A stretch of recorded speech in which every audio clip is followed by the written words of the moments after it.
Good morning, ladies and gentlemen.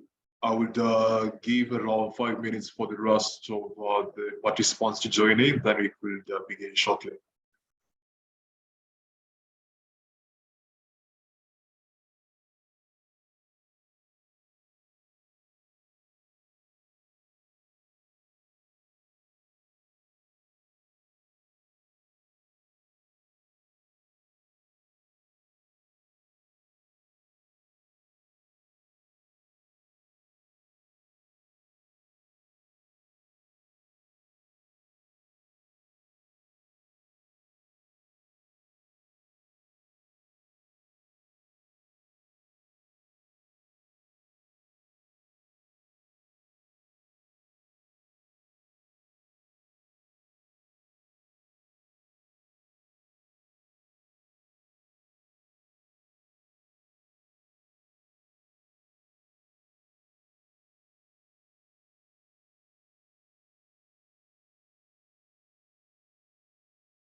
Good morning, ladies and gentlemen, once again. I would like to welcome you to this webinar. My name is Patrick Lavez Wadari, advocate in Capsa Legal Counsel. I'm glad to have you here, and on board you have Beatrice Osichu. I don't know, Beatrice, you confirm your presence kindly?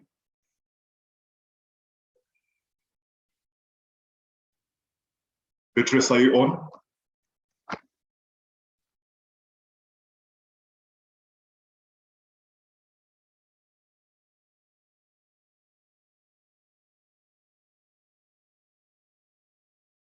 Beatrice, are you on?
Hi, Beatrice, could you just confirm your presence? You can put your video on. I'm here. I don't know whether you can hear me or see me. Yes, fair enough. I can hear you. So welcome on board. So ladies and gentlemen, today's webinar is focused on insolvency law, and focus being pre-moratorium insolvency and the procedures involved therein. So before I do give Beatrice the platform to proceed, I'd like to introduce her for those who may not really know her in depth. Well, Beatrice is a senior state counsel and the deputy official receiver at the BRS, that's the Business Registration Service, which is actually a government agency under the Office of the AG and Department of Justice. She holds a Bachelor of Laws degree from UON and a postgraduate diploma in law from the Kenya School of Law. She is also an advocate of the High Court of Kenya since 2011 and has over 8 years of experience in insolvency law. So currently, she serves as a member of the technical working group on insolvency law reform in the country. She has also participated in the secure transactions legislative reform process in Kenya from 2015, which actually led to the enactment of the MPSR, the Movable Property Security Rights Act of 2017, serving as a member of the technical working group tasked with the reform process. Beatrice also sits in the ease of doing business transformation team that was responsible for the improvement of Kenya's standing in the World Bank ease of doing ranking. And then she's also represented the country, the government of Kenya, as a technical expert in the United Nations Commission on International Trade Law, that is the UN Central Working Group 5 and 6 on insolvency and security interests. Well, she is as well working with the International Institute for the Unification of Private Law, that is UN Adroit Working Group on Development of the MAC Protocol, and her efforts in insolvency and secure transactions legislative reform led to her receiving a Presidential Head of State Commendation Civilian Division Award in 2018. She is also a member of INSOL International, which is a worldwide federation of national associations of accountants and lawyers who specialize in turnaround and insolvency. So with that cogent and well-resourced, rich introduction, I would like to hand over the platform to Beatrice, Ms. Beatrice Osichu, Deputy Official Receiver, BRS. And if you have any questions, you can raise your hand or drop a chat and I'll let you speak afterwards. So Beatrice, the floor is yours. Thank you. Thank you so much, Patrick, for the very, very long introduction. I'm very happy to be here to just speak on a subject that a lot of people usually find taboo, because not many people, when they enter into business, and I believe this is a forum for businessmen, anticipate that they might have to either shut down their business or they might be forced to declare that their business is not doing as well as they thought it would be doing. So I'm actually very pleased to be here to just take you through the process so that at least you can be aware of the different options that as a businessman you will be undertaking in the event that your business does not go as anticipated. This is something that happens, and I think this is something we've also seen happen, especially with the COVID-19 pandemic that we had a year or two ago. And I know a lot of businesses struggled where they thought that you could actually just stop running the business and everything would be okay. But sometimes it's good that you're aware that there are different options that you can take under the law, and that there's a law that is actually there to cushion any person who might feel as though they might be undergoing financial distress and are unsure of what next they can do, and they need to settle their accounts in the proper manner. So with those few introductory remarks, maybe what I can do is just start my presentation, which I pray you will be, you'll allow me to share. I don't know whether you can see it. Just confirm to me whether you can before I start the presentation. Yes, it's visible. Just proceed. Thank you.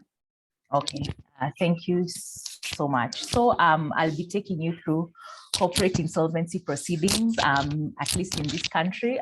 Some of these, or you will find most of these proceedings are usually similar across the world. They might just have different names, but I thought it's better to familiarize the people in this seminar with those particular proceedings, especially how we apply them in this particular jurisdiction, in this case, Kenya. So I've divided my presentation into 5 parts, where I introduce you to insolvency proceedings.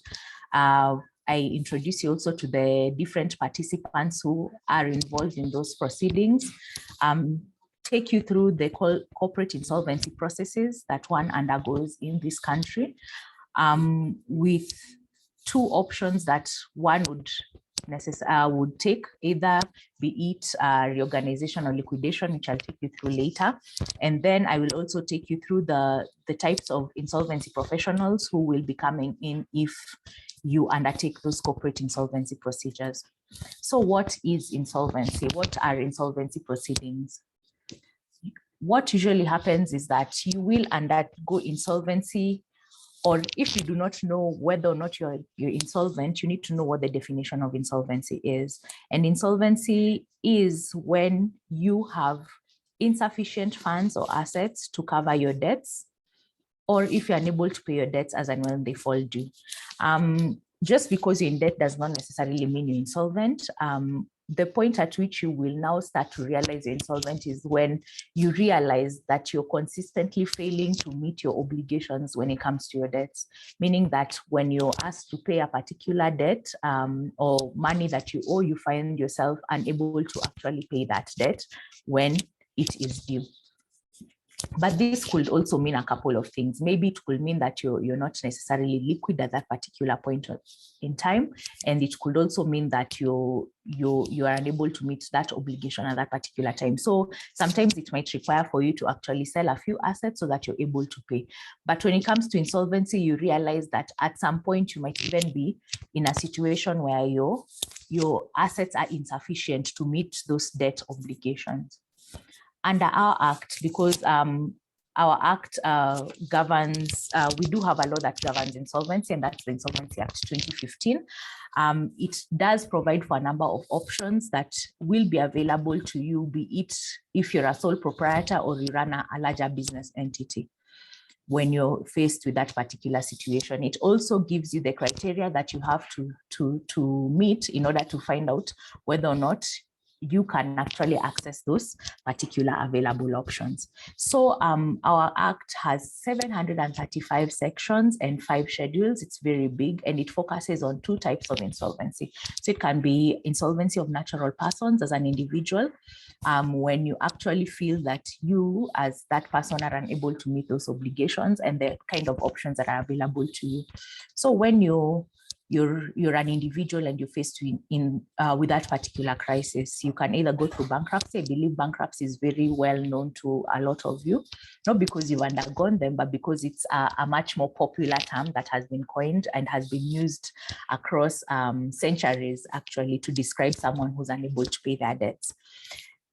There also are alternatives to bankruptcy. Bankruptcy is more a final term where you're found by a court that you're unable to pay your debt, so you automatically become a person who is declared so by the court, and it also attracts particular consequences once that particular order has been granted. Of course, because of the dire nature of those consequences, there are people who may feel, because of the situation that they have, that a bankruptcy order might be too critical or the consequences may be too much, and they might seek an alternative, or they feel that the situation they're in is not serious enough to warrant that a bankruptcy order be issued against them. So they may opt for other proceedings, and that includes the summary installment orders, the no asset procedure, individual voluntary arrangements, and the deeds of composition. The last 4 that I've mentioned are what we call alternatives to bankruptcy. You do know that once you're declared bankrupt, there are things that you cannot do as an individual, such as you cannot run for political office, you are disqualified from being a director of a company, you cannot borrow without having to inform those you're borrowing from or entering business into that you're actually bankrupt. Of course, it also means that your debts are forgiven, and you're allowed to restart your life afresh. So with the other alternatives, you need not enter into that particular situation, in that with at least a summary installment order, you're given a chance to sit down with the official receiver and come up with a plan on how you're going to pay that particular amount that you owed in installments. The same applies to an individual voluntary arrangement. Only the difference between the two is, first, with summary installment orders, you are actually someone who has a small debt, not more than 500,000 shillings, while with an individual voluntary arrangement, the debt might vary.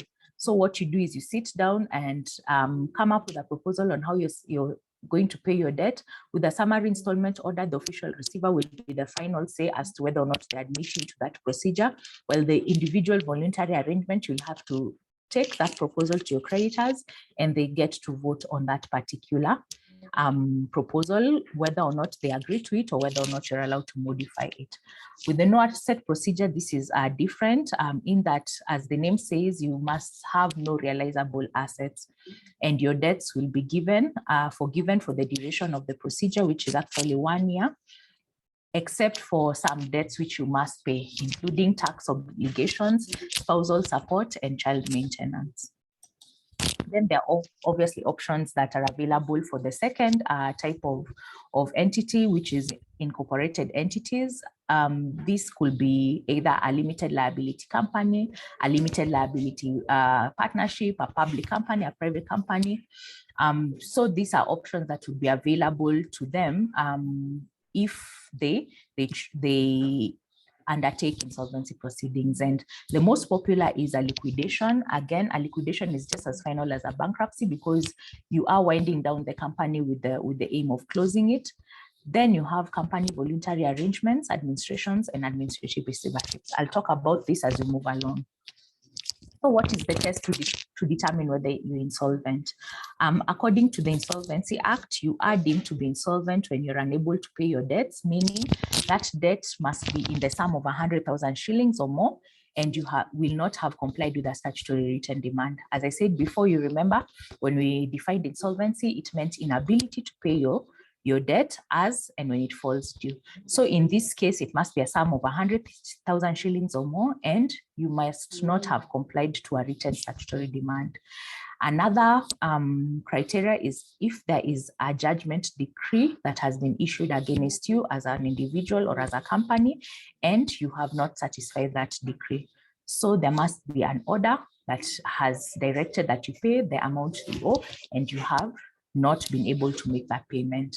Or another option would be if the court proves that you're actually unable to pay your debt. This usually happens like when an insolvency proceeding is instituted against you, be it a liquidation or a bankruptcy petition. So if the court does indeed prove that, then you will be deemed to be insolvent. There are different parties who are involved in an insolvency proceeding, and I thought it would be important to just mention them, even if in passing. We have the debtor. This is the person who owes the money. It could be a businessman in this case, as a limited liability company or an individual. Then there is the creditor. That is the person who's owed the money. The Act categorizes them into different classes, and depending on the class of creditor you are, it will determine the order in which you're paid. So under the Act, we have secured creditors, preferential, unsecured, who could be trade creditors as well as employees.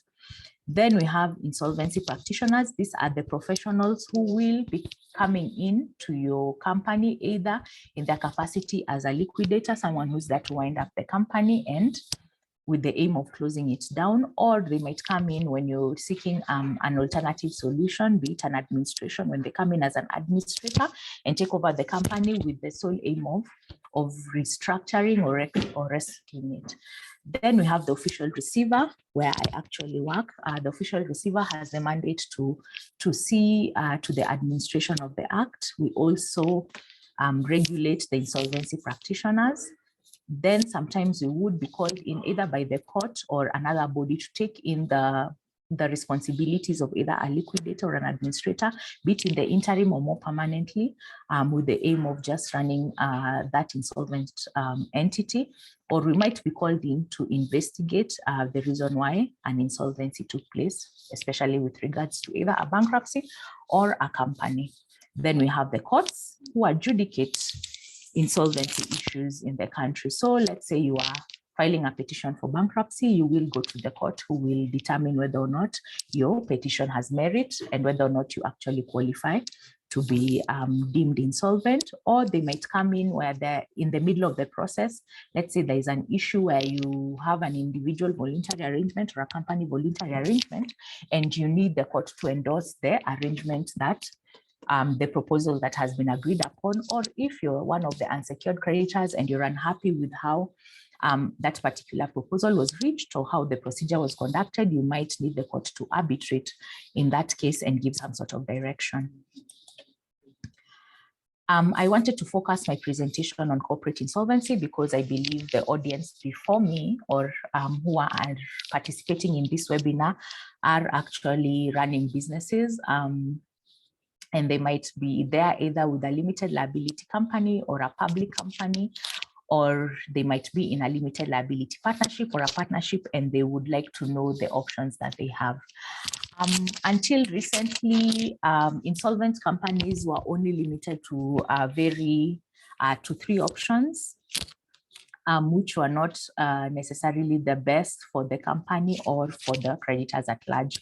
We had liquidations, which happened because the company had been determined unable to pay the debts, and there are no really available options except to close down. So what would happen is a liquidator is appointed who takes over the company, and they liquidate it, or they run it with the aim of closing it down, and what they do is dispose of the assets and pay what is owed to the creditors. Whatever is left is given to the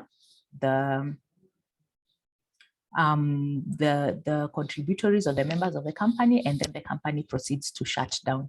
We had receiverships as well. This is where a creditor, secured creditor in this case, more likely a debenture holder, would have the option to appoint a receiver in the event of default with the business. So the receiver will take over the company and sell off the assets with the main aim of paying the secured creditor who's owed.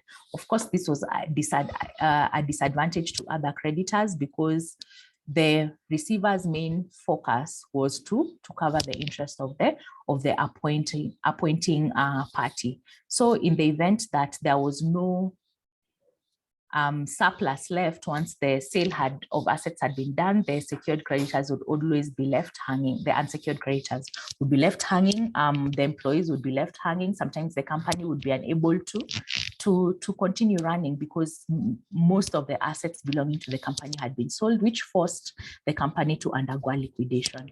Then we had a compromise or arrangement, or an informal arrangement, where the company would actually sit down with whichever creditor was claiming that they had not been paid, and try to come to an arrangement where they would actually pay the installments. Again, this would only focus on that particular creditor who's owed money, to the detriment of the other unsecured creditors. And so, because we realized there was a realization of the shortfall in which these options gave, and also realizing that a company necessarily did not enter into financial distress because of either mismanagement by the directors or some sort of fraudulent activity by the directors, there was a realization that companies could be given a second opportunity, especially where there were options that, or there was a chance that if some structures were put in place, the company would be able to recover. So there was a recognition that not all companies will remain the same. Yeah, like let's take, for instance, what happened with COVID. You would find that there are companies that actually flourished, like IT companies, especially companies that were mainly dealing with online deliveries, like you'd find like Jumia or Uber Eats were actually able to flourish, and yet other companies like hotels did not flourish. In that particular case, you found out that the reason for the insolvency was not necessarily the director's fault, and if maybe certain structures were put into place, the companies would actually be able to be revived. For instance, if it was a restaurant, they had focused on clients who came in before the pandemic, and they were able to sit at the table and eat. But with COVID, they had to think outside the box. And if maybe they had a professional who would reintroduce them into online deliveries, some were able to rescue the businesses and actually proceed to thrive. So of course, like I said before, just because you think a company can be restructured, it doesn't mean that you will run the company exactly the same way, especially if there was an issue with regard to management. There had to be checks and balances that were introduced so that the company would be able to flourish once more. And so with that, we come to the question, are you going to reorganize or liquidate? That is the question most companies are not aware of. Like I said before, not all companies will run similarly. Every company will have its own unique set of problems or unique set of reasons as to why they found themselves in financial distress. Does it mean that every company can be rescued? No, not necessarily. And does it mean that the directors can be the only one to determine this? Again, not necessarily. Sometimes it takes a qualified professional who will sit down with you and take you through the process to see whether your company can be rescued or not. In my experience working in this office, I have come to realize that a lot of businessmen have this rose-colored opinion of their companies. They're necessarily not accepting the fact that number one, they're in financial distress, and number two, that the situation may be more dire than they thought. They just thought if maybe I put in more money, or I put in more effort, or I do a couple of things, or just pay more attention, that my company can be rescued. And sometimes it's not as simple as you might think it is. And by the time they realize that the situation might be more dire than they thought, it may be too late to come and bring in an insolvency professional. So what exactly is a reorganization? Reorganization is the process where a company does an overhaul of its current strategy, setup, and operations.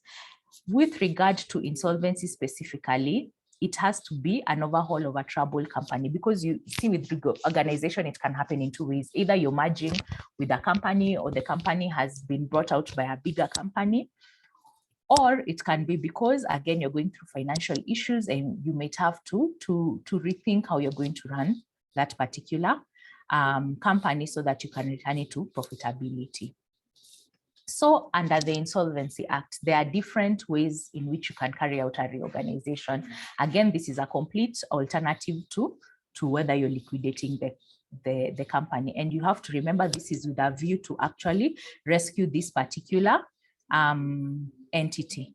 So under the Insolvency Act, we have three processes. Either you can take a company voluntary arrangement, an administration, or a pre-insolvency moratorium. A company voluntary arrangement happens in the instance where a company has realized that they are going through financial difficulties, but they are of a reasonable expectation or prospect that the company can actually be rescued.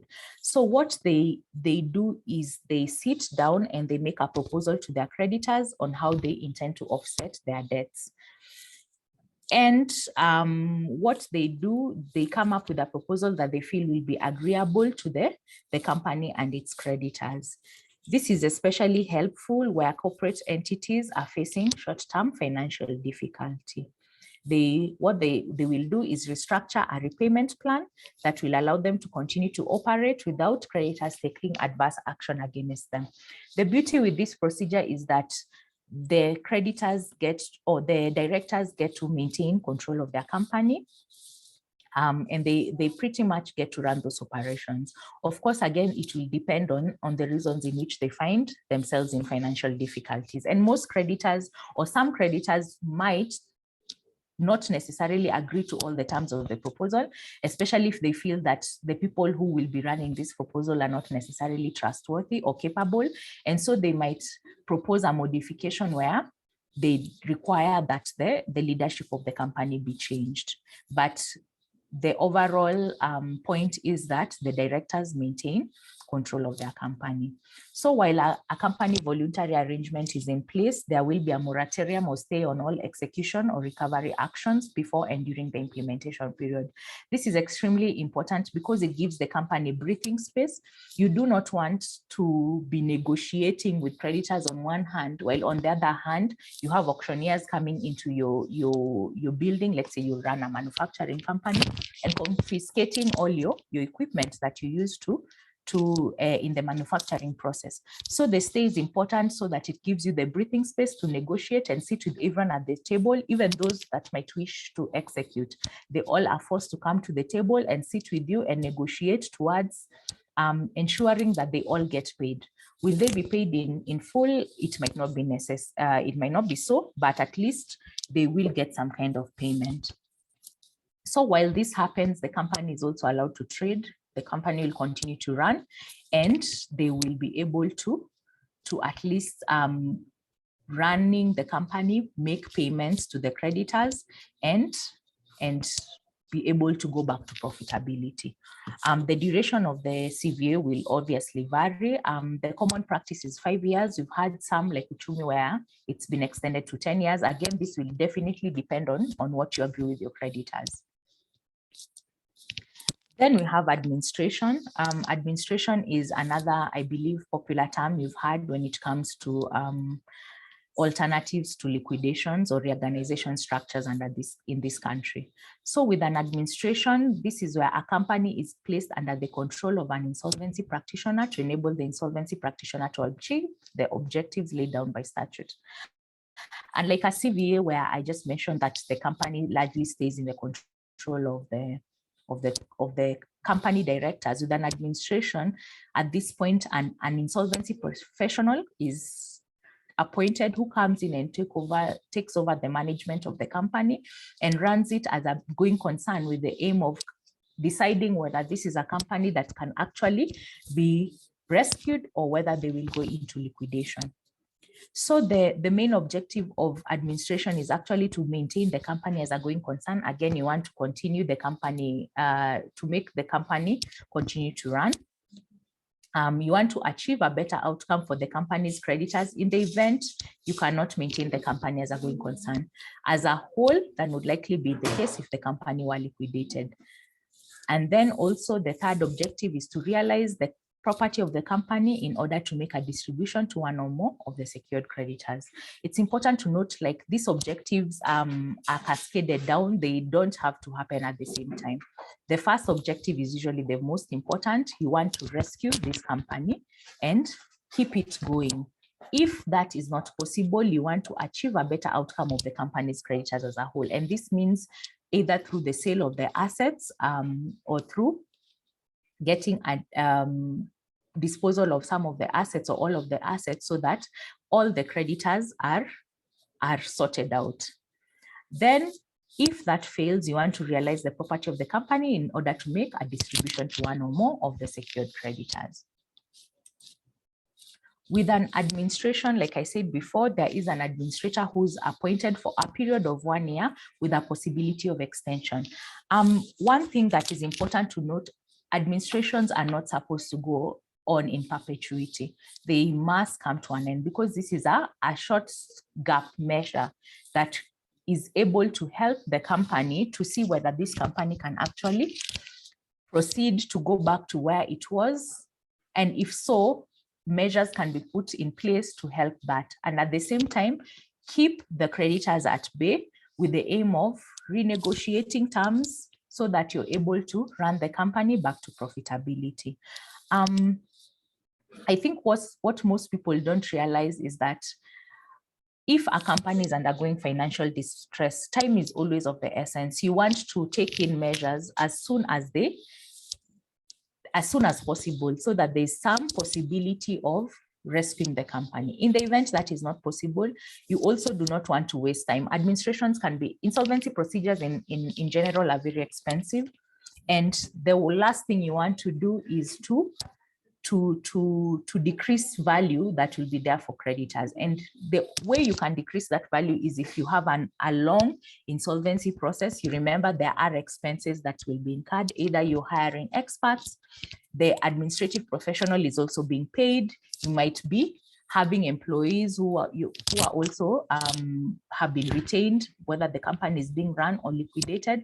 And you also have all these expenses you have. Let's say you're paying rent, you're paying electricity, you're paying all these other expenses. So the main objective of these proceedings is to make sure that you're preserving value for your creditors. And by preserving value, we mean saving money, for the creditors. You do not want to undertake this process for too long, to a point where when it comes to distribution to the creditors, you do not have enough to pay those debts. And so it's important that within that period of 1 year, the administrator is able to determine whether this is a company that can actually be restructured. If it cannot be restructured, then they will either go on to sell the whole business and get a better value for their creditors, or sell off the assets and proceed to liquidation and make sure at least some of the creditors, if not all are paid.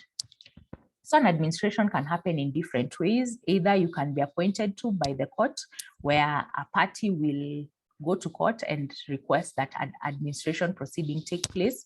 And this will most likely be either the directors themselves, or it will be one of the unsecured creditors or a secured creditor. Then there is administration appointment by directors or members of the company. This is something I would encourage, especially with businesses that are facing financial difficulty. Do not wait until the process is taken over by a third party. As a member of the company, you should be able to realize when the company is in distress, and you should be able to do this early enough so that you can at least maintain some semblance of control, where you bring in an insolvency professional who will help you go over your books, and where you find that it is in the best, it's best for the company and the creditors that you appoint a professional to take over, to actually take over the company and see whether they can actually have prospects of rescue for the company. I believe this would have made a huge difference, especially with companies like either be it Uchumi or Nakumat.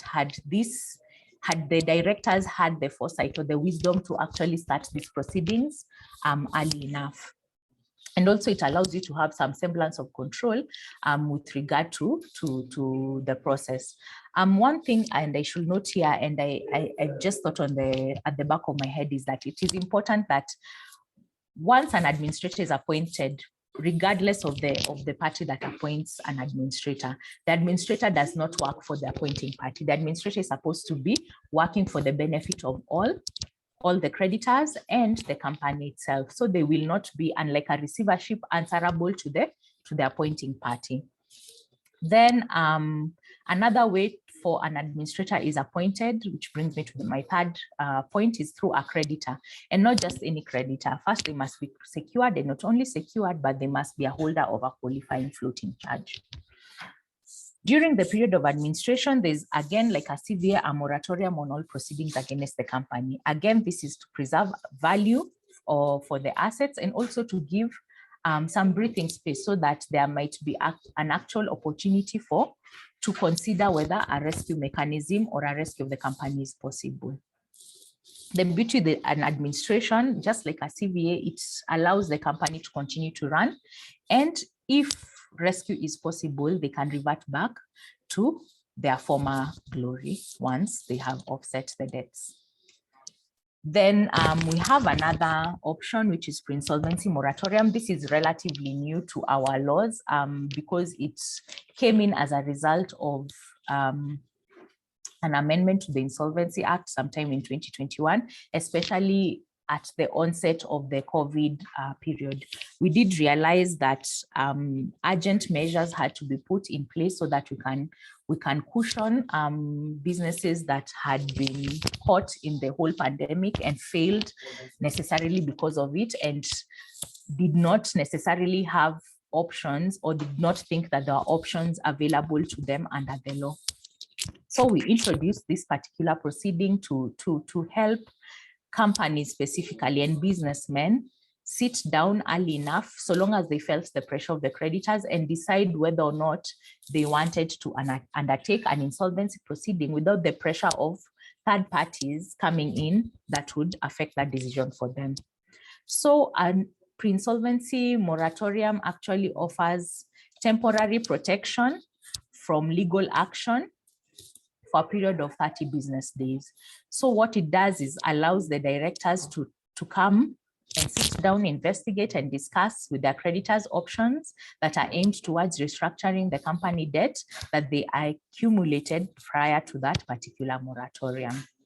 So what they will do is they will seek the expertise of an insolvency practitioner, who is referred to as the monitor, who will sit down with them and ensure that they are eligible for the moratorium, and also guide them towards the process of renegotiating or restructuring that particular debt with the creditors.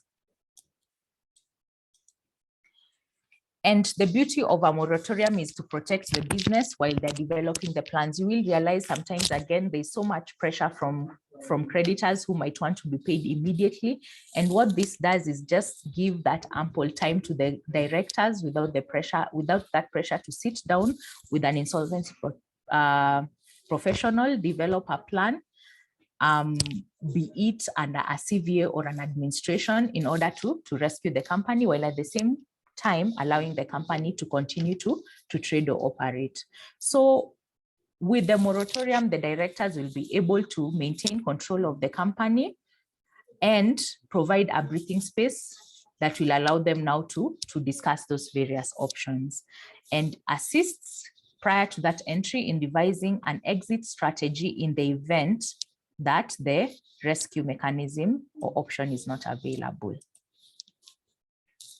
During the moratorium, again, the assets in the company are protected from any enforcement or legal action.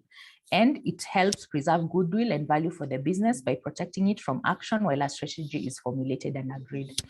The reason I state that it helps to preserve goodwill is that it helps our company recognize that they're actually in financial distress early enough so that they're able to take action. I think the creditors will look at things differently if, let's say, you approach them early enough and tell them, listen, I'm in trouble and I need for us to sit down and restructure, as opposed to them having to call you repeatedly where you're ignoring their calls or you're avoiding them or you're not giving them any access to your premises, and they're able to feel when you approach them early enough that you actually have good intentions and you actually intend to fulfill your obligation. It's just that you're experiencing some sort of shortfall that prevents you from having to sort out or fulfill that obligation at that particular point in time.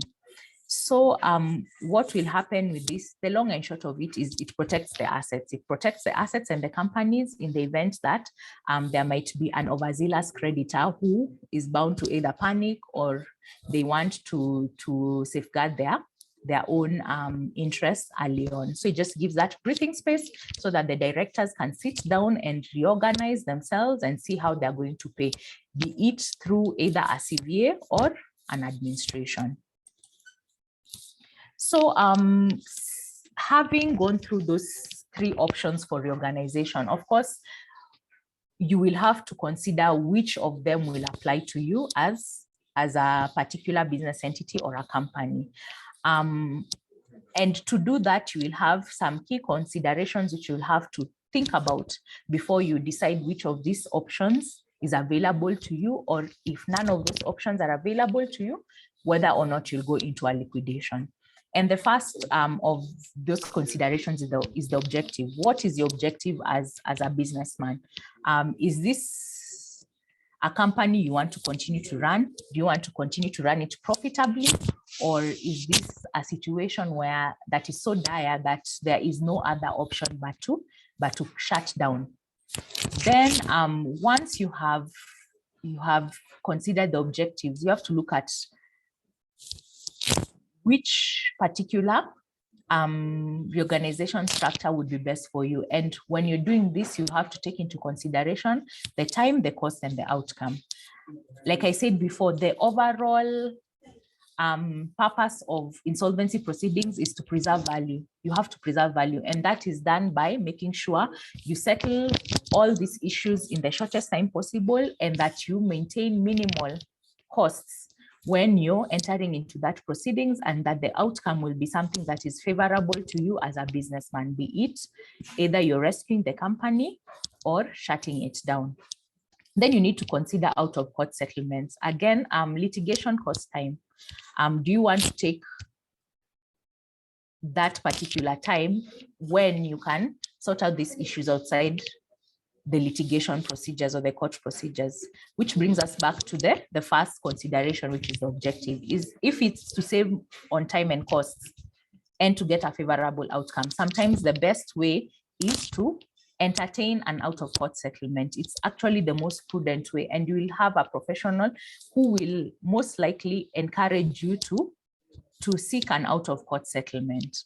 And out-of-court settlements may actually include restructuring, where you sit down and you tell your creditors, listen, I know we were supposed to pay, let's say simply $500,000 every month for the next 5 years. But because of this, I'm proposing if you can give me some time to at least offload some of my assets, or you can give me time to get back to profitability, then I can either pay you that $2 million as a first installment in the next 6 or 7 months, or I will pay you $300 or $3 million within a specific period of time, if you allow me to at least sell this particular building I have. And it could be at this point in time, you might find out that particular asset that you want to sell is secured.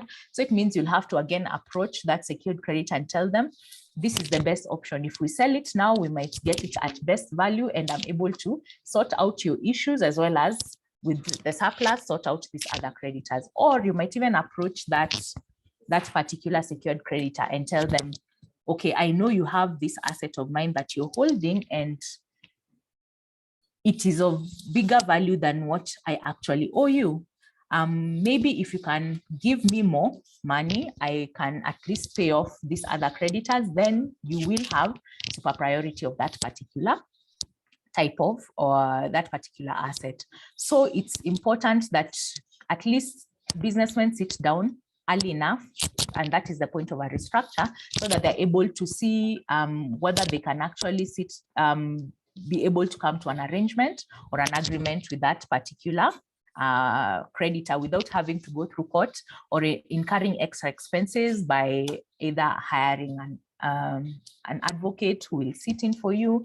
And sometimes, court procedures can go on and on for years, which again will eat into their time and the cost and definitely the outcome, because again, you're not able to preserve value.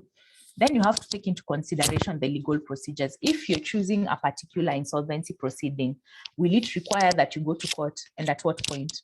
If it is a liquidation, sometimes a liquidation will require that you apply to the court to give you that liquidation order. If it is a reorganization, CVAs do not necessarily require for you to go to court unless there's someone who greatly objects to whatever proposal is agreed upon by the creditors. With an administration, again, an administration can be through a court proceeding where you're required to the court is the one that makes the appointment, or you're required to report to the court on a few things. So you'll as a businessman sit and weigh down which is the most cost-effective procedure that will ensure that I am able to preserve value, not only for my creditors, but also, especially if I'm geared towards a rescue, preserve value for the company so that it's able to operate at profitability. Then you have to take into consideration the different actors and the roles that they play. The court will come in again to adjudicate the issues. The insolvency practitioners are coming in as the experts who have some basic experience in rescue mechanisms. They will look at your books and tell you this is the way you need to go. These are the things you need to do in order to achieve profitability once more. Then you have the directors. The directors, again, they play the key role, be it in a CVA or a pre-insolvency moratorium where they're actually still in control of the company, or be it in an administration where they're required to assist the administrator reach an outcome that is best for the company and its creditors. Then you also have to look at social and political factors that are in play with regards to the particular business that you're running. Is it something that will attract a lot of public interest, and you have to do it a bit more sensitively than you would have done had it been a normal company? How many people will be affected? If it's a huge corporation with 1,000 employees, you have to take those 1,000 employees into consideration, because political factors may get into it. I have a particular matter where I had a liquidation where we have, I think, 700 employees. And when you have such a huge number of employees, of course, it will attract some measure of interest, even from the political class. These are the people who elect them, sorry. And they will take an interest in how they're treated, especially in regard to this sort of proceedings, yeah. Then you have to look at the assets of the company. And this, again, you're talking about employees and the property themselves. If it's the employees, you have realized because of your financial distress that you do owe them some amount of money, but then you realize that you still need them in order to run this company back to profitability. You'll have to sit and negotiate with them.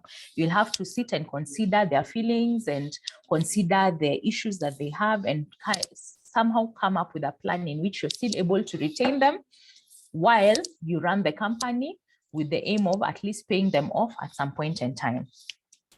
Assets, especially depending on the type of company you have, you might realize with a reorganization, the assets that you have secured at the same, you've used as collateral, at the same assets that you require in order to run this company back to profitability, right? And they are encumbered. So you need to sit and consider how you can manage the people who hold these assets as collateral while still continuing to run your business with the aim of rescuing it or reorganizing it. Then assets, how are they distributed? In the event that you might have to sell or offset these assets, either if you're selling the business as a whole or if the objects of administration have not been achieved, how are you going to sell these assets? Who will get priority and why or when? Then maybe you've considered all those things and you find that your assets might not be sufficient enough, or the business is at a point where nothing can save it. Nothing can save it. So at this point, you have to make the difficult decision as a business person that you might have to actually liquidate your company. So what is liquidation? Liquidation is a process or insolvency proceeding where the management of the company and control of its assets are put into a liquidator with the sole purpose of winding up the company, bringing the company to a close. So what a liquidator will do, he will take over the company and run it to the extent that it is necessary for him to liquidate those assets that are in the company, settle accounts with all the creditors, and at the end, shut down the company. So at this point, the company is not being run to profitability. He's just literally taking over so he can take control of the assets. He can finish up with the employees of the company. And once he's done that, he will sell those assets, pay whoever is owed, and shut down the company. So this is one of the extreme, actually the extreme, the most extreme insolvency proceeding, because at this point, you realize that the company has no prospects of rescue. It has no prospects of running. It could be either because they're insolvent, or it could be either because you can no longer meet the objectives of the company. So there are different types of liquidations. Usually there is voluntary, and then there's the compulsory one. Voluntary is divided into two, which is the members' voluntary liquidation and the creditors' voluntary liquidation.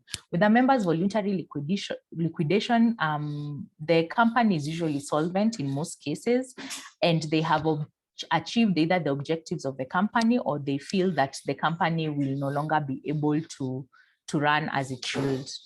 Not necessarily because the company is insolvent. So what will happen is the members of the company will sit down and they will pass a resolution to actually dissolve the company. So with a members' voluntary arrangement, you must have that resolution to liquidate. Then you must have a declaration of solvency, which means that you're able to actually, you acknowledge that you're able to pay all the debts that are owed by the company. And then you must appoint a liquidator. Because the members' voluntary liquidation in most cases is not supposed to be a controversial proceeding. It runs for a period of 12 months. Of course, depending on the circumstances, it is extendable, but it's supposed to be a short process. You do not have any controversies with this company. You just want to shut it down and move on. So what will happen is the liquidator will take over the company, sell the assets, pay off the debtors. In most cases, there will be some surplus, distribute the surplus to the shareholders, then proceed to strike off the company from the registrar of companies.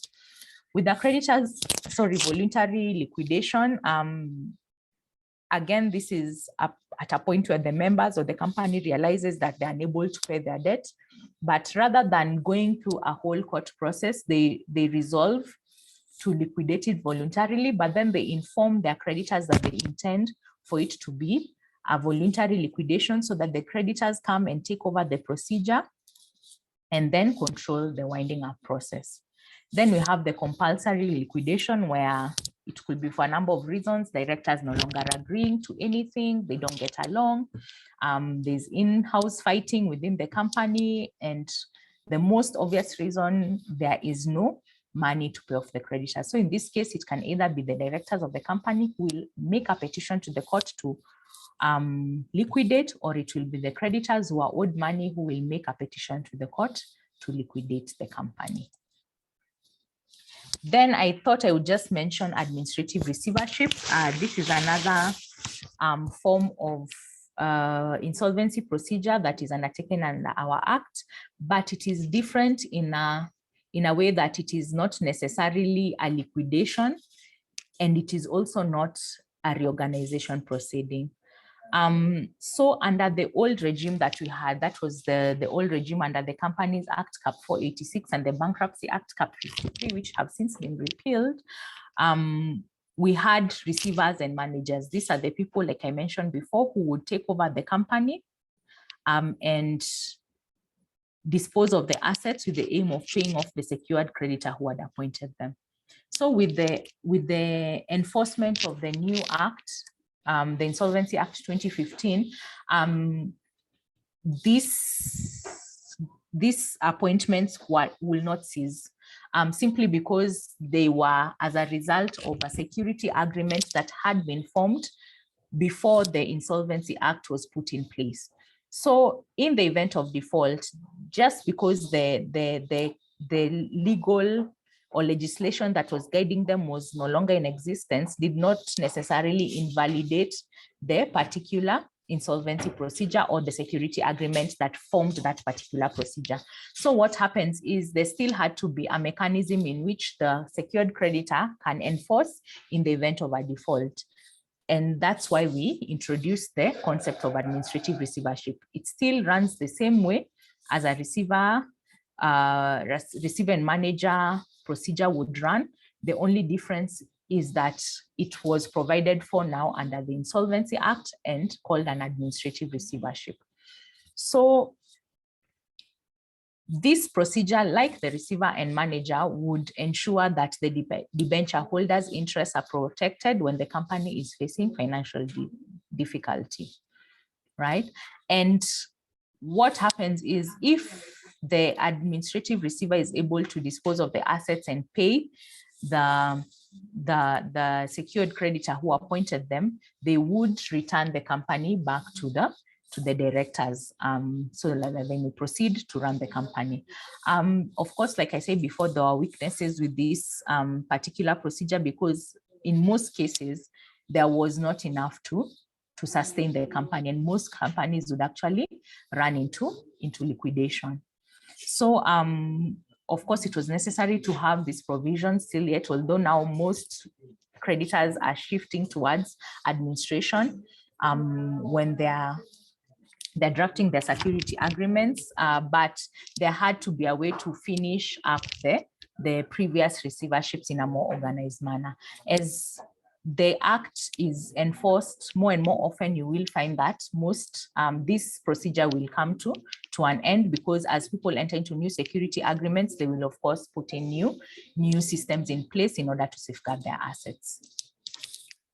Then I thought it was also important to mention priority of claims. Like I said before, there are different sets of creditors, and the act specifies how different creditors will be paid in the event that there is distribution.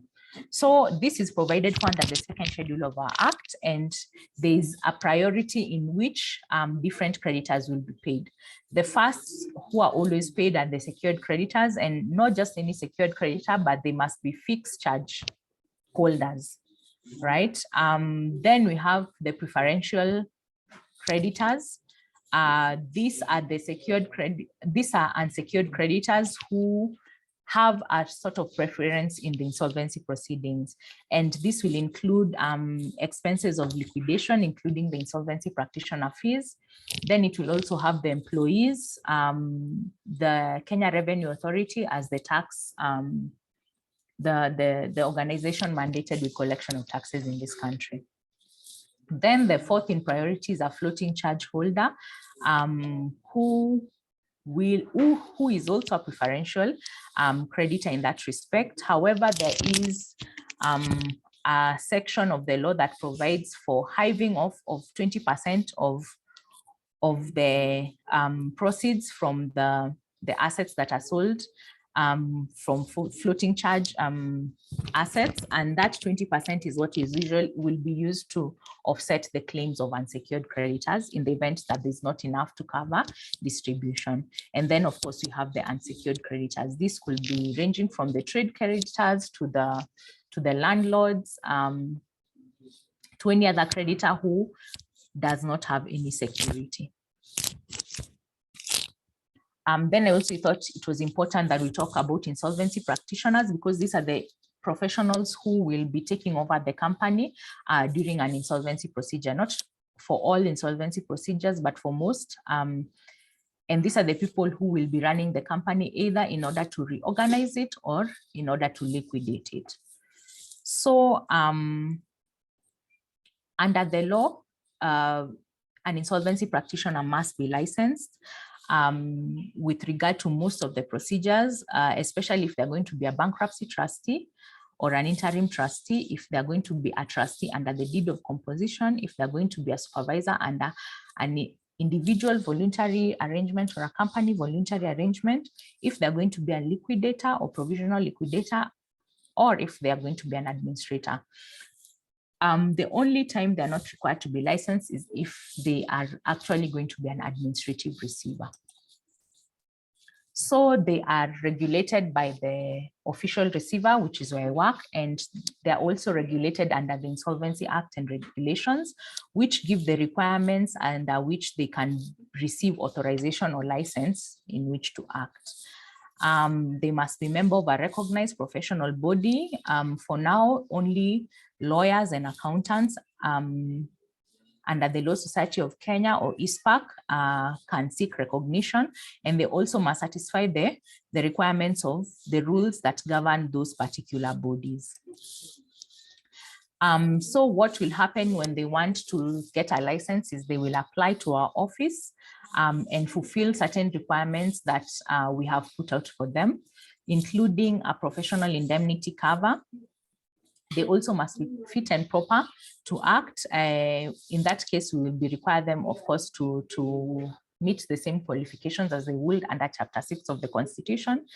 And if they do not meet these requirements, we can revoke the authorization, meaning we can cancel their licenses. Of course, if we refuse to license or renew their licenses, they're free to appeal to the court under judicial review. So what are some of these qualifications that we require as the regulators? They must hold a degree in law and accounts from a university recognized in Kenya. They must have at least 5 years professional experience as a member of the professional body recognized under our law, that is either as an accountant or a lawyer under ISPAC or LSK. They must also have 2 years, at least 2 years experience in insolvency practice before commencement of the act. If they do not have the 2 years 2 years practice and before the commencement of the act, they can work as an apprentice under an insolvency practitioner for at least 4 years, as well as they must also meet the requirements of leadership and integrity under Chapter 6 of the Constitution. There is, of course, a few exceptions, especially for advocates who worked under our office for not less than 2 years. You automatically qualify because this, again, is our core business. Or the official receiver may waive the requirement for a degree for persons with at least 15 years experience in insolvency practice. And with that, I come to the end of my presentation. Thank you.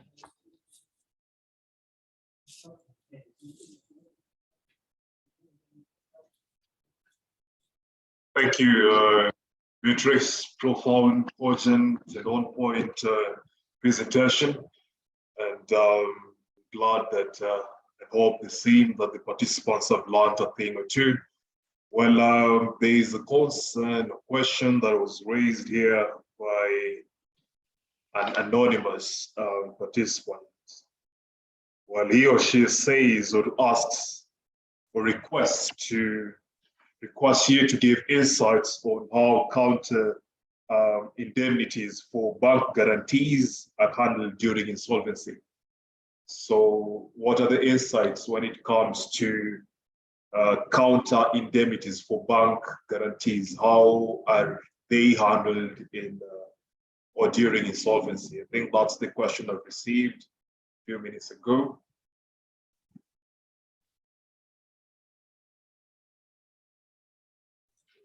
Thank you so much for that, Anonymous. Okay, the way I look at bank guarantees, it will depend on first the contract that has been entered into between you as an individual and the bank. As you know before, an individual is a separate entity from a company, especially if you do have a limited liability company, meaning that the liability of the company will not necessarily attached to the individual because of the doctrine of separation, right? But then with bank guarantees, you find it's a little bit different because a person will execute this guarantee in their capacity as an individual, right? In exchange for maybe additional requirements that the banks had requested for, or conditions they had placed in order for them to advance this loan. So in the event that the company has failed to fulfill this obligation, nothing stops the bank from going after the individual, because this is a separate contract that they had signed between them and the bank with regard to that particular loan obligation. So while a bank or a secured creditor might pursue the options they have in bankruptcy with regard to that particular company, or insolvency with regard to that particular company that has entered into it, nothing prevents the bank from going after an individual where they have executed a separate legal or bank guarantee as that individual person. So in that particular case where it turns out that that individual might not also be able to meet that particular obligation, they might also now be forced or reconsider either sitting down and renegotiating with the bank or having to enter into insolvency procedures themselves. But you will find that ideally, what should happen if a company has assets that maybe if sold would satisfy whatever is owed to the bank would not necessarily go after the guarantor in this case. But most banks will rush to safeguard their interests, and they may find that if they're locked out from recovery by the insolvency procedures, they may actually go and now execute their rights under that particular bank guarantee. So those are some of the things that as a businessman, you also have to be cognizant of and appreciate. I always say before, as an advocate, if you're going to execute any contract, you have to be very careful and look at the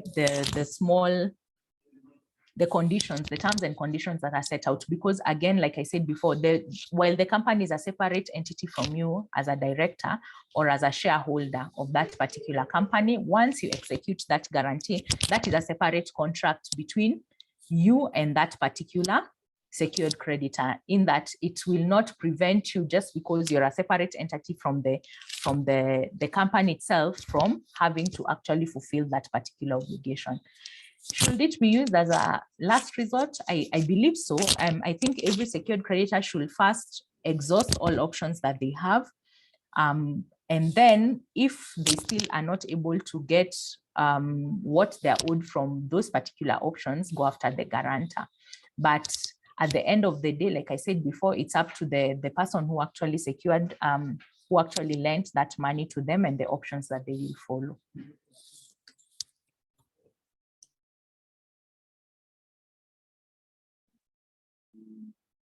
Thank you, Beatrice. There is another question here. Can KDA see that the Deposit Insurance Corporation be responsible rather to pay off debts owed by a company? I guess that's a bank under it. And then there's another participant asking, that's obvious, insolvency law, which is, she's asking, that is NENO, which law out in the Office of Official Receiver, that's Insolvency Act 2015. And now to the question on KDAC, can it be found to be responsible to pay off debts owed by a company under it? Thank you for that. With KDIC, it's a little bit different because, again, the purpose of KDIC was primarily to protect depositors when it came to banks that were actually facing financial distress. Yeah. So usually what happens is KDIC takes over a bank that is in financial distress, and then they run that company with the aim of at least trying to make sure at the back of their mind or the fore of their mind that the depositors are actually protected. Are they protected? Are they obligated to pay other creditors under the law? I believe that should be contained in the act that guides them.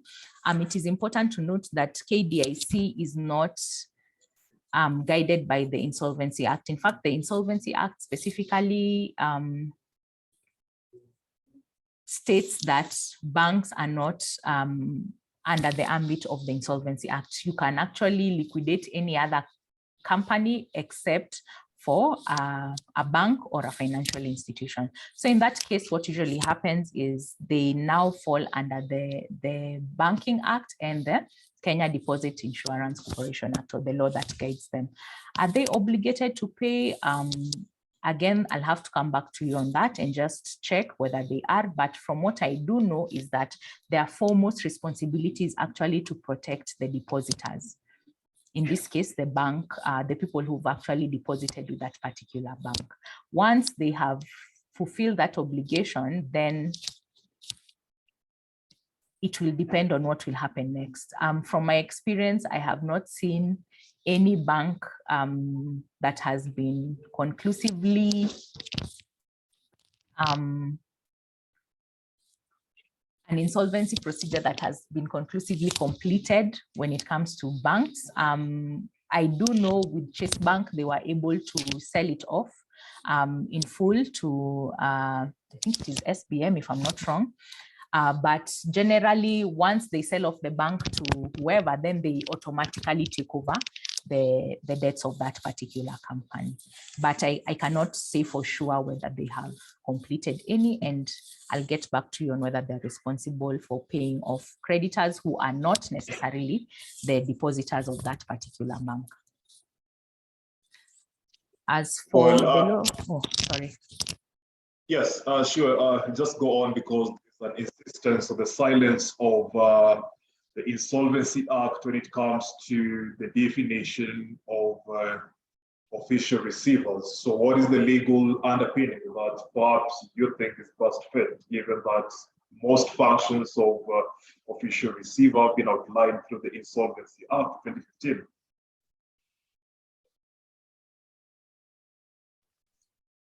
Yes, the official receiver, while not defined under the Act, are actually provided for in the Act. So our Insolvency Act, I believe that's from section 702, if I'm not wrong. Our Insolvency Act defines, establishes the office of the official receiver in insolvency, whose main aim is to administer the Insolvency Act and subsequent regulations thereof. Our mandate is virtually to oversee the implementation of the Insolvency Act and the regulations. We also regulate insolvency practitioners in this country, which includes licensing and supervision of those practitioners. We also manage bankrupt estates and insolvent company assets. So we might be called upon to either act as a bankruptcy trustee or a liquidator or an administrator. We also investigate the conduct of delinquent bankrupts, directors, and insolvency practitioners, especially during an insolvency proceeding.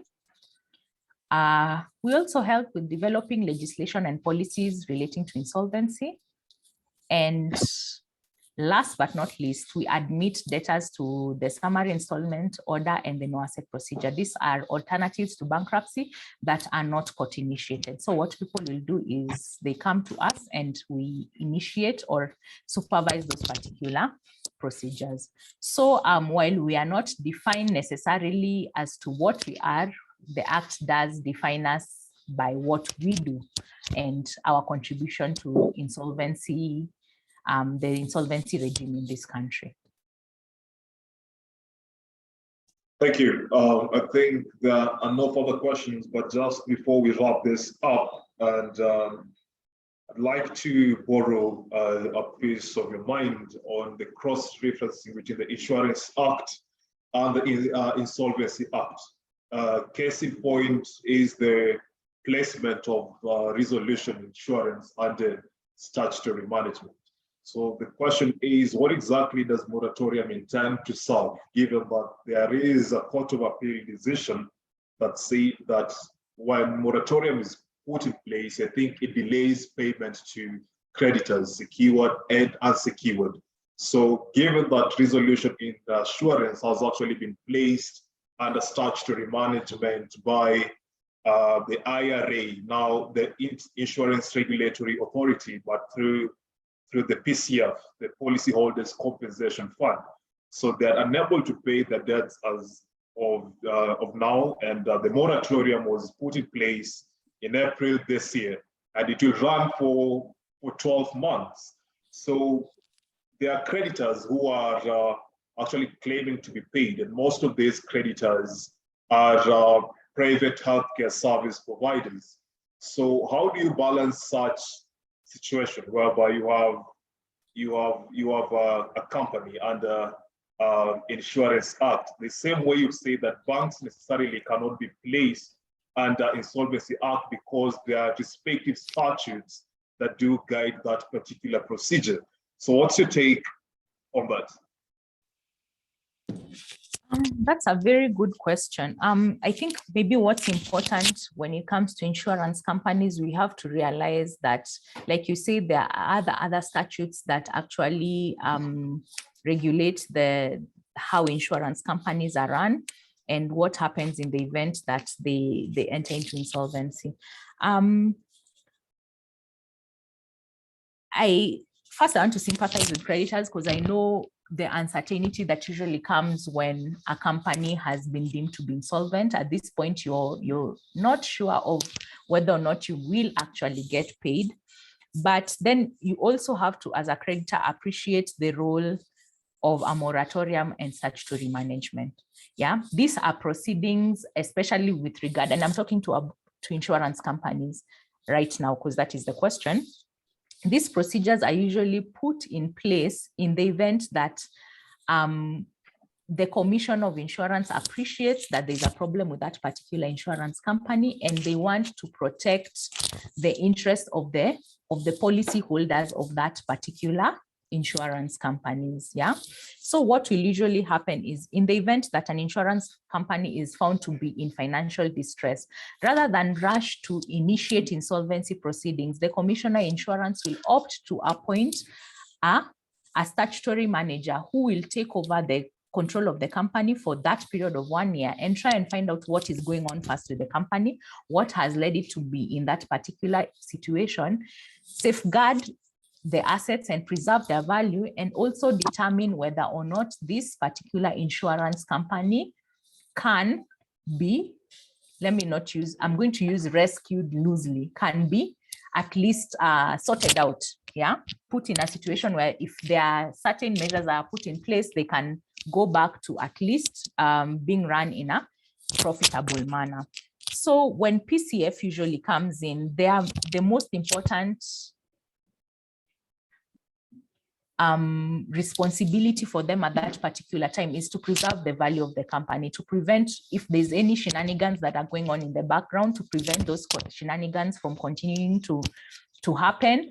If there are any issues at the background, they still want to preserve, again, the value of the assets for that company so that they're able to determine whether or not this is a company that can actually proceed to go on if those measures are put in place, or they will proceed to insolvency proceedings.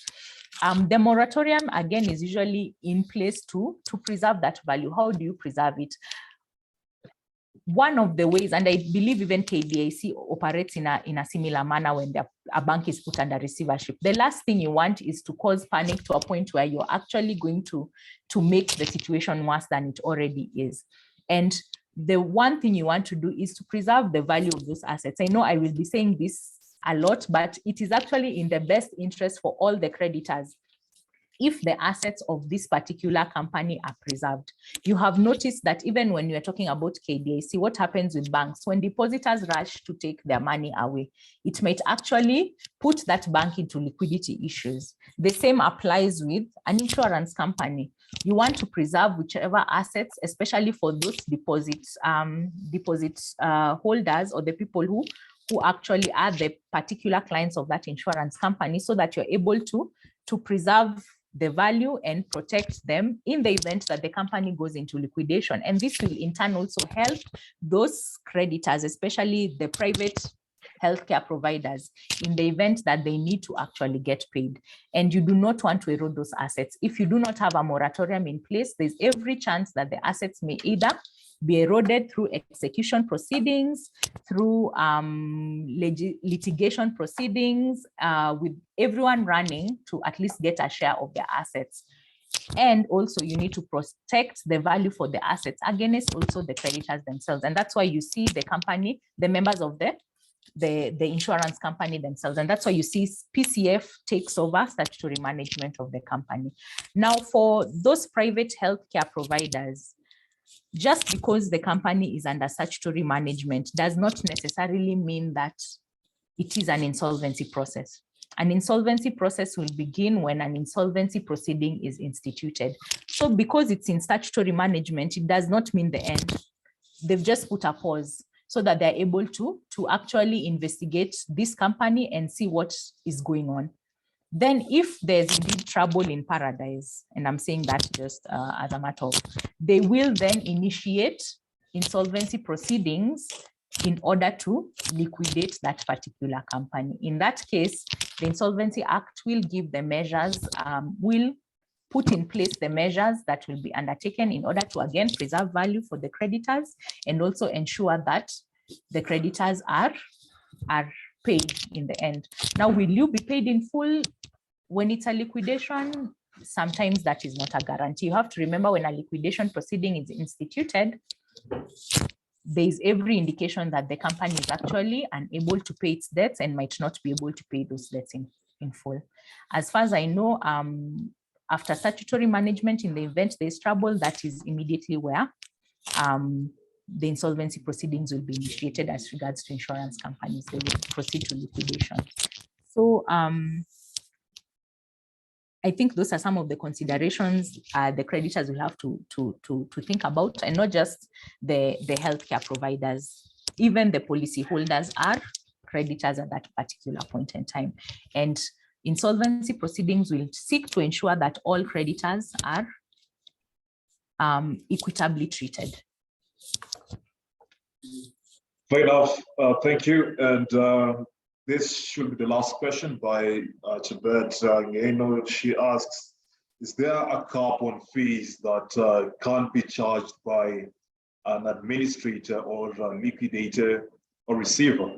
And then she adds a catch that, of course, without one, it is possible that this will be to the detriment of the creditor.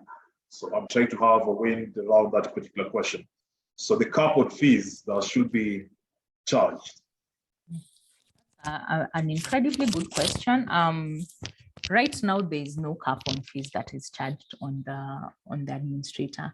It will largely depend again on the discussions the appointing party is having with that administrator, especially where it's an administrator who's appointed either by directors or by the holder of a qualifying floating charge. So it will largely depend on the negotiations that they hold.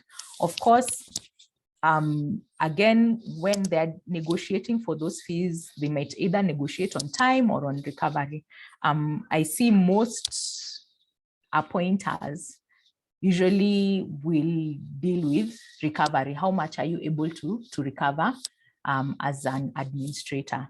Should there be a cap? I personally think so, because again, since there are no particular rules in place, it's going to be subject to abuse. You will find there's some cases where there are some administrators who actually taken loans on top of the debt that is actually owed to the company. They've taken an additional amount of debt in order to pay themselves.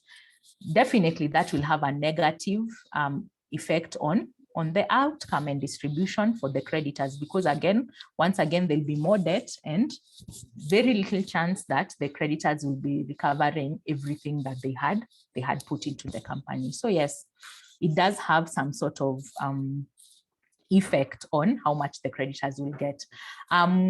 Right now, as our office, we are introducing regulations with regard to insolvency practitioner fees, where while we will not be again putting a cap on it, we will give some sort of direction, especially with regard to how they charge. If they're going to, let's say if it's an administration by the court, and we will give creditors control in the event that they're going to charge more fees, they will have to go to the creditors and actually seek approval before they actually charge a higher level of fees. And of course, they will have to justify.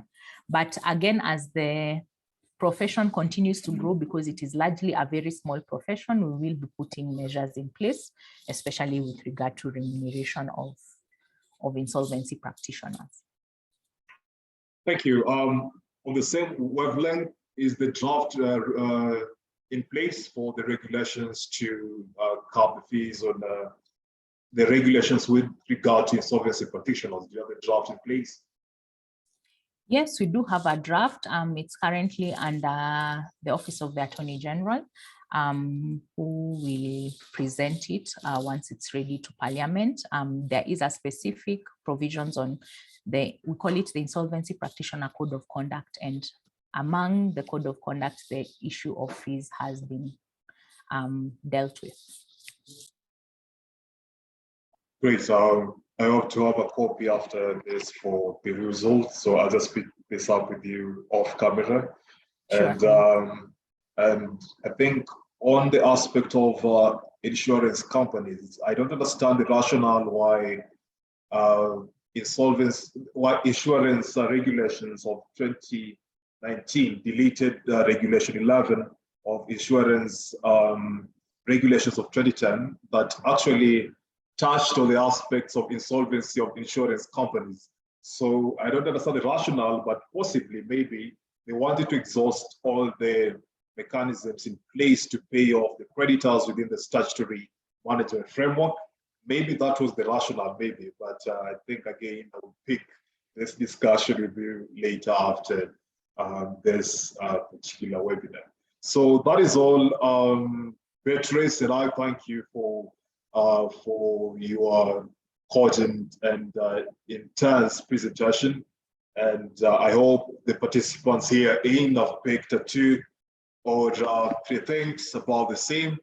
And the next webinar, ladies and gentlemen, will be on the 27th of this month, 11 a.m. to 12 noon, and it will focus specifically on the company law and the movable property security rights, MPSR. So I look forward to having you on board so that you can learn a thing or two. Basically, as part of our capacity building in Capsule, we need to ensure that the general public is informed on all this. And as practitioners of the law, advocates, you could also advise your client amply. So thank you for joining, and looking forward to seeing you on 27th of October, inshallah. So that's said and done. I'd like to adjourn the session. So have a good day. See you then. Thanks. Thank you so much.